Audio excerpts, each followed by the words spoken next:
2.5 miles back out the ship. Rested a little bit, and we got in the boat then, and me and another, and we started rowing in, 2 more going in.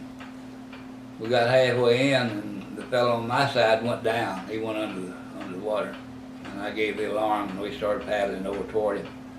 He come up under the bottom of this raft we was on, and the raft was pretty large. And automatically, I just went over the side and went under and got him, and brought him out. And I had learned artificial respiration. We didn't have CPR back then, artificial respiration in the Boy Scouts. So as I was pumping the water out of them, they turned around and rowed back to the ship. And I had seen a movie that a cowboy had got bitten by a snake, a rattlesnake one time, and this young lady got in, had a quilt and a blanket maybe, and she rolled up in there with him until he got over it, and his Lord, he got out having chills. But after we got him back, this boy back on the ship, then he went into a coma, not a coma, but in the shop, went in the shop. And I had made a couple of blankets on the ship, and I had them roll me up in him up in that blanket. And they pulled anchor and headed back to the pier. That's the last I heard about it. And I can't understand that it never was brought out. I never did know the condition of the boy, how he come out of it, or anything about it. And it was never mentioned. It wasn't on my record anywhere. And it was, I guess, a covert operation that they didn't want anybody to know about it or something. You should have got a medal for that. Nah, I don't know about that. But there's a lot of them got medals for less, but did what you got to do. But anyway, got on the ship, and nothing else very exciting. Moving back and forth, going from Santa Monica to San Diego, getting on the ship, and I stayed there till my enlistment was up. And the captain, evidently I did a pretty good job, because he offered me a 3rd-class petty officer rate if I'd ship over in April 1st, 48. The gunner's mate rate was closed, had been closed during the war. And they were opening it up April 1st, 48, and he said he'd guarantee me, or you'd automatically give me a 3rd-class petty officer rating if I'd sign over for 12 months. And he said after 6 months he'd guarantee me a 2nd-class petty officer. And one of my few mistakes I've ever made in my life, I said, thank you, I'm going back to Texas. And that's where I ended up, back to Texas. And so you were 20 when you were... So I turned 20, well, I turned 20 when I was, I turned 19 when I got out. I got out April 1st, 48, and I turned 19. That 9th, see, I was born the 9th of April. That's amazing. And then I'd got engaged while I was home on leave. So we got married, wife and I got married June the 6th, 48. Got out in April 1st, married June the 6th. And we rented the little teacher's house over at Mount Joy. And I gave him a check for $24 and I paid the rent up for 6 months. It's $4 a month rent. And he said that's, I think, the first money he ever collected on rent. Nobody wouldn't pay. They'd move in, they wouldn't pay him. But we papered, canvassed and papered a couple of rooms and bought some furniture on credit and Sears and all that good stuff. And got married. Lived out there a while and moved to Cooper. And seemed like first 3 or 4 years we moved 5 or 6 times. I can't remember where all I moved to hardly. Got to think real hard, and then I step on myself every once in a while doing that. But, we tried to make it back here in Cooper. And I went to mechanic school for 23 months. Worked for the highway department 3 or 4 months. And went to Fort Worth, aircraft. Brother-in-law working aircraft out there and said he'd get me a job. We did that for 2 years. And they kept threatening we were going to get the pink slip every day, and the reunion's going to strike, and we're going to have this, we're going to have that. And I had to work. We'd already had our oldest son that already got here. He got here April 8th the next year after we married in June.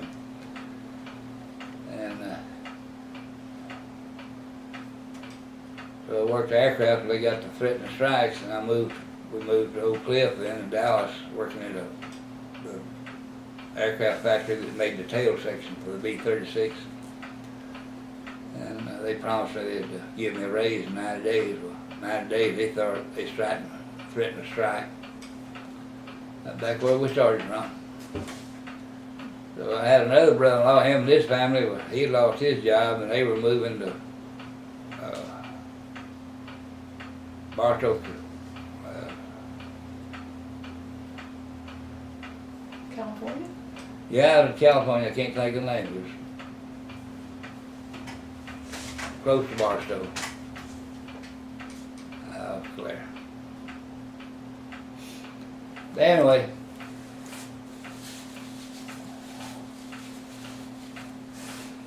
I had quit the aircraft business after they threatened to strike. I was working at Ben Griffin Truck Center in Oak Cliff, and they said, well, they were going to close down and move in with the other store downtown, and might as well start looking for a job. So when the brother-in-law said he was going to California, well, then I packed my tools in the back of his car and we went to California.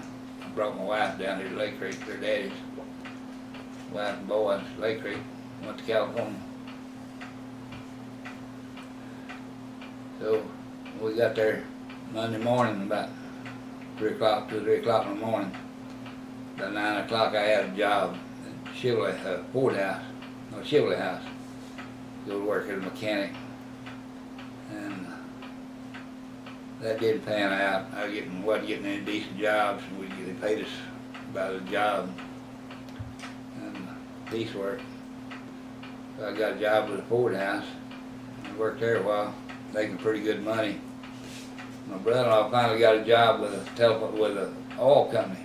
They ran a pipeline across California, out through the desert. And what little time I spent with the highway department here in Cooper, they needed that expertise on putting a pipe down, digging a trench for a pipeline. Brother-in-law told me about it, and they started paying me nearly twice what Ford House was paying me, good pay on that pipeline. Well, I worked on the pipeline for a while, and my wife called and told me, said she was fixing to have a baby, didn't know what I was fixing to do, so I came home, and the oldest girl, Donna, was born. So I got a job with Boulder Chevrolet up here, and worked there a while. That didn't work. Well, I worked about 15 months, I guess, 2 years. That didn't play out. It wasn't nothing going on, wasn't paying nothing. So I moved back to Fort Worth, and worked at a couple of garages over there at Fort Worth. And one of them, I was working at Guy Simon's in downtown Fort Worth, and they told me so well that I was working the second shift, getting off about 11 o'clock at night, and they wanted to come in at night and work all night, and I couldn't handle that. I had been married long enough for that. Mm-hmm. So I quit them and come to Dallas, Oak Cliff. We stayed with my youngest brother-in-law, him and his wife, for a few days. I got a job at Vanderbilt Chevrolet out in Carrollton, and worked there about 15 months, 2 years. I got a long resume. I bought a typewriter so I could type up my own resumes. I got tired of having somebody to do it. So, I went to work for Trial and Turner Automotive, and I worked for them a couple of years. And a friend of mine ran a service station there in Carrollton, between Carrollton and Farmers Branch. So started building a garage, and he talked me into running it. So I opened the garage there on Valwood Parkway and Denton Drive in Dallas, Farmers Branch. Stayed there for 3 years. And business got bad. We had a slack in business 1 year when school started and never did come back up. So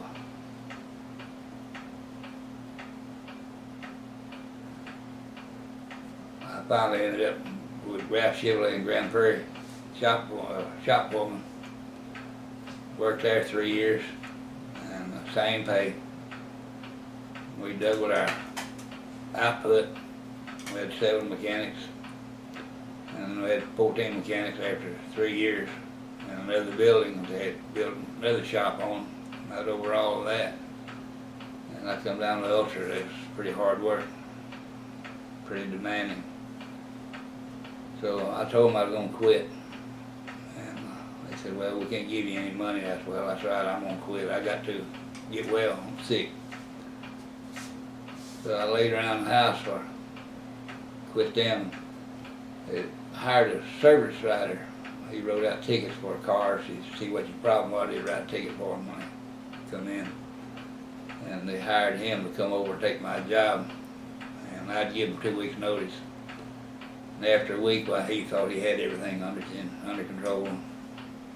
So they let me go. They said, well, we'll pay you for that extra week, but we don't need you anymore. We got you in hand now. I said, okay. So I went to work for it. Got over that ulcer. Had the ulcerated stomach. Got over it in 2 or 3 weeks, 3 or 4 weeks. I got feeling better. Quit losing weight.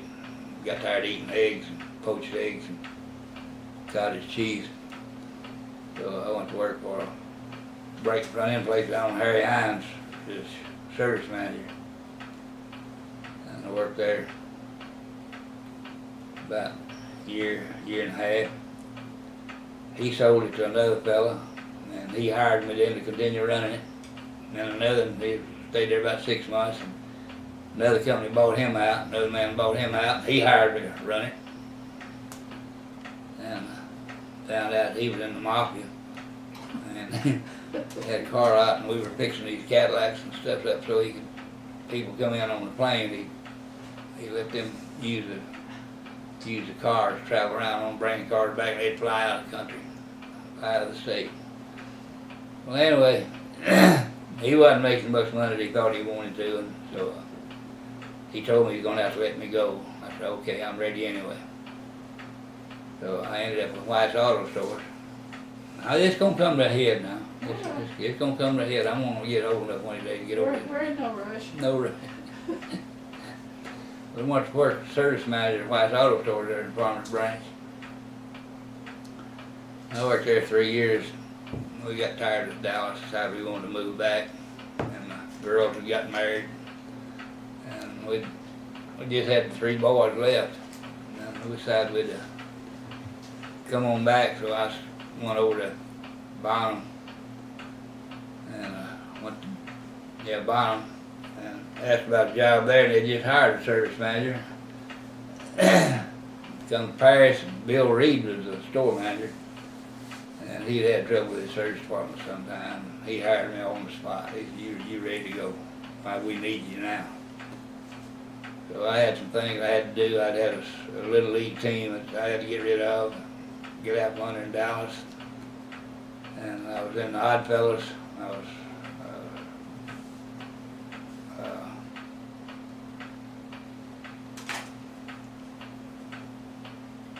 vice grand of the Odd Fellas. I had to resign. I came to Paris. And we started doing good over in Paris. And I had three stalls in Paris. And I was competing with stalls. I had 6, 8 stalls in Irving, a place like that in the city. Got quite a bit of recognition from it. But after a while, after about 10 years in Paris, I decided I'd go in business myself. I bought the old Miller cotton gin over in Cooper, tore it down, and moved it over here. And talked to my banker here at Enloe, and we decided I could go in business. He didn't have a little money to put my building up. So I put me up a building and went in business myself. In Cooper? Here in Enloe. Oh, in Enloe. Yeah. And I opened up in 1980. July the 4th. I opened doors July the 4th, 1980. And I knew it would be difficult having a garage out here this far from the parts, Cooper and Paris, Converse, South Spring. And business a little slow. It wasn't as strong as I would like to have been. And L.C. Talley had come sheriff over in Cooper, Delta County. He came out one day and asked me if I'd be in reserves. And then a local snitch for the sheriff's department. So I agreed. I found out I had to have a GED or high school diploma, which I had neither. And go to a police academy to get to be something like that, be on the reserve force. So I got my GED, started the police academy over in South Springs. Got my basic reserve certification. And while I was going to school, LC had a little trouble with jail. He was short-handed. I don't know if I'd come in and sub every once in a while on the weekend or something, or work at night for at the jail. And I agreed. I went in one Saturday night, worked all night. Well, Sunday, one of the jailers called in and quit him. So I went full time in the jail Monday. So the way it went. Well, that extra paycheck hit me, pay off my building down here. So he was sheriff for 4 years. I worked for him 3.5 years, as reserve and the jailer. And I ran for constable in '89, precinct 4, this area here, Enloe area. Become constable. And in the meantime, I had joined the Masonic Lodge in Paris. Well, I joined here in Lake Creek. And then York Rite, Scottish Rite, Shrine, and Paris. And going through the ranks, going up in the ranks in the Masonic Lodge. So, as constable didn't pay anything. Of course, I had to leave the jail. I couldn't work there any longer. Bill Allen became sheriff, Cooper. So I went to work for security, working at nighttime at a security agency in South Springs. I'd gone at the encouragement of one of the fellows in the police department that had quit the police department and had gone to school in Irving took a 40-hour course as a private security. So I went to work for the security company and ended up working in the hospital over there in Greenville, Presbyterian Hospital in Greenville. Working all this time. I was working at night, and I'd get in the morning about daylight, and I'd run the garage till about, help Dee Dee, my son, run the garage till about 2 o'clock in the afternoon. I'd lay down and sleep a while and go back to work in Greenville. That was hard. It's hard, but the paycheck looked good. Yeah. Kept coming in. I kept going to the bank every month with the paycheck. Kept the building open. And you took Dee Dee along with you in the Masonic Lodge Yes, too, didn't you? yes, he followed me in the Masonic. He's done everything I've done in the Masonic Lodge. And we're both still active in the Masonic Lodge, 32nd degree Mason. But they had me to go, it was hospital was unarmed security, and I was certified to be armed, so they paid me a little more to go out to Little Vietnam. There's a housing unit west of Greenville out there, and there's mostly black people. I think there's one white couple, white family in the housing unit, and they sent me out there to armed security. A lot of things going on out there that don't need to be going on. But finally they had an opening, and one of the maintenance men at this hospital died, and I got acquainted with all the people in the maintenance. And a couple of them talked me into putting in an application for maintenance, and I ended up working 14 years. And I didn't get in on any profit sharing or 401 or any of that. I wasn't planning on being there for 90 days. 90 days, all I needed. Turned out to be 14 years. After 14 years, no retirement, no nothing. So,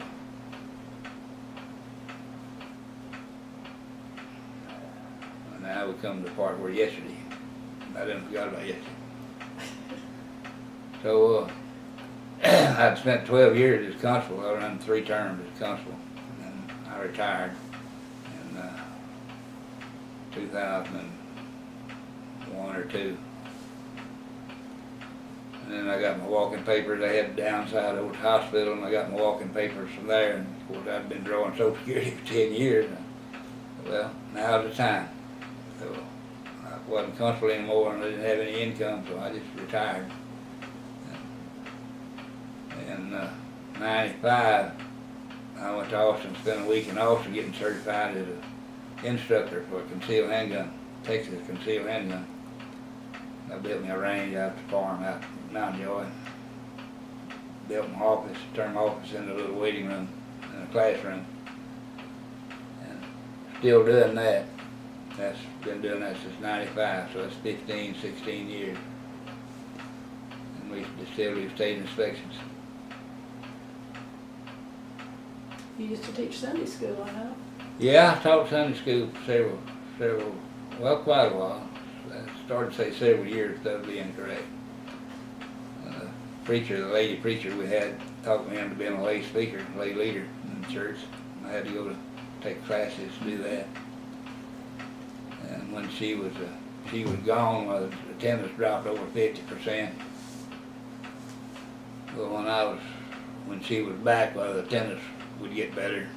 And she'd leave, go to some kind of school or somewhere, attendance would drop. And I just lost interest. I just quit. Maybe go back. But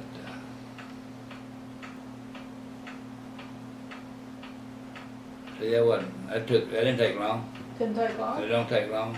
You don't stumble too much. You did good. There's a lot went on, but I just can't remember anymore. Well, you did good. Seems like Now then. That broke my hip. I climb out of the bed in the morning and step on my feet. And I think, boy, everything's gonna be fine today. One more day. 81 years. You buried one of your sons. Yeah. My oldest son passed away. Had heart trouble. Passed away in 2005. Well, when you were a kid, were you one of the ones that went down to the channel and swam? Yeah, jumped off railroad bridge. Of course, they call it the river now. We always call it the Yeah. channel. Yeah, that helped me.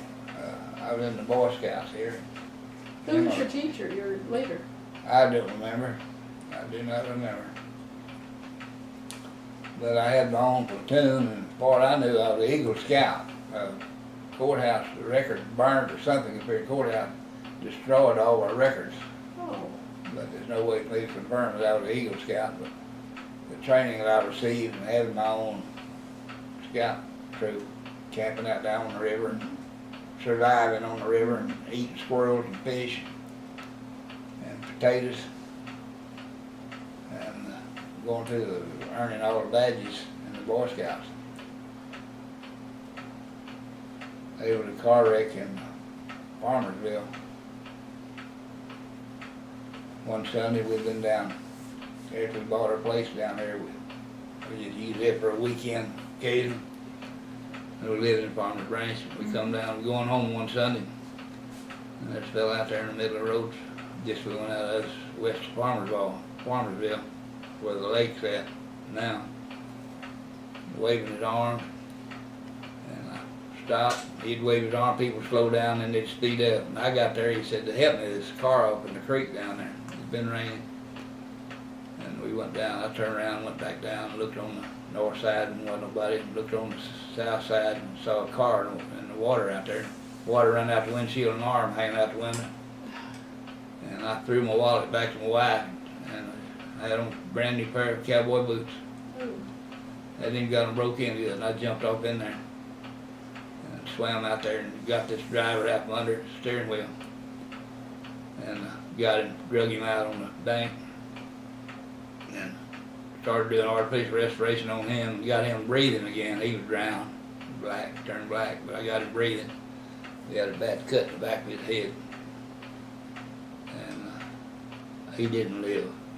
But I told this fellow, I said, can you do this? He said, yeah. I said, hop on, I'll go check to see if anybody else in the car. I went out to another fellow walked up under the dash on the passenger side. I dug him out, got him out, of course he'd drowned. And I pumped the water out of him and got him breathing. And about that time the ambulance got there, eating me out. My referee, both of them had dashes back of their head. It flopped around that car and hurt them bad. And wasn't your fault. It wasn't my fault. I got it, they was already dead anyway, so if I just left them there, it wouldn't have been no different. But they died in the hospital. One died in Parkland, I think, the other in Message Hospital in Dallas. But anyway, the next day, Doyle had hurt his back, and then he wasn't working on medical leave. We came back out to McKinney and asked around, found out what had happened to them. And they both, one of them died late, about 11 o'clock, and the other about 2 or 3 o'clock next morning. One of the boys was a twin. They just had a birthday that day. I think he was 19 that day. Had a birthday. They just drive off a bridge into high water, or? They somehow, some way or another, they lost control of the vehicle. They were going west, and it spun around and headed south. The vehicle was, it was facing. It had flipped around and facing west. They were going facing north. That first big hill before you get to the lake from Palmer. You come out of Palmersville, come up a little hump in the lake, and a dry river down at the bottom. That little creek down there at the bottom. When you were a kid, did you have a car? Did your parents have a car? Yeah, Dad had a car, and I didn't have one until I got out of the Navy. I come home on leave and spent some of my money and bought a car from Patty Douglas up there. Did you walk, or did you ride a horse, or what did you I do walked. to get around? Walk. Yeah, when we were going to school, we rode the bus. Mm-hmm. And when it was dry, well, they would come by the house out there at Mount Joy. And when it was bad, we had to walk over to Camp Shed over at Mount Joy, catch a bus. It came down that rock road, come all the way down there and stopped. The Camp Shed said, church down there. So we rode in. And I never did get interested in school. I couldn't never figure out. Plane left Dallas at a given time, and one left Chicago when they would meet. And this A and B and C, I just never could get that. And then to work on that, see, before I got into that, we were in Galena Park, we lived in Houston. And I got introduced to it. Of course, I got there in the middle of the class when everybody was supposed to know what was going on, and I didn't have a clue, and never did get a clue on that. I said, good, I got a college math book down there now, I look at it when I think about it. I get mad because I don't remember nothing. But you know, when you go into school and find out stuff like that, and you go home, you got 2 or 3 cows to milk at night, a couple of hogs to feed. Yeah. Get up next morning, or Saturday something, go out to the field and hoe all day. None of that schooling made sense. Well, who were your teachers? Do you recall all of them? Chop Bowers. No, she was in the lower classes. Myrtle Biles, Mr. Hurley,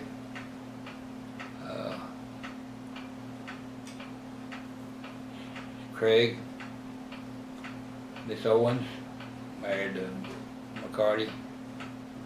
I don't know them. Well, Miss Davis. That's the one I Ray wasn't- Davis? Yeah, wasn't my teacher. She was in the lower classes. Was it Ida Mae Craig? No, it's Sue Zoe, or married fellow had they bought this house over there in Cooper at Bread and Breakfast. I know who you're talking about, but I don't know her name. I can't remember the name now. Was Mr. Hervey the superintendent there? Yeah. Yeah, I tried to stay out of trouble while I was down there. I come and borrowed Dad's car one night and came up to scout meeting. It's kind of muddy, rain. And we got playing steal the flag down on the football field behind the school. And Bill Patterson came up there and his dad drove Model A.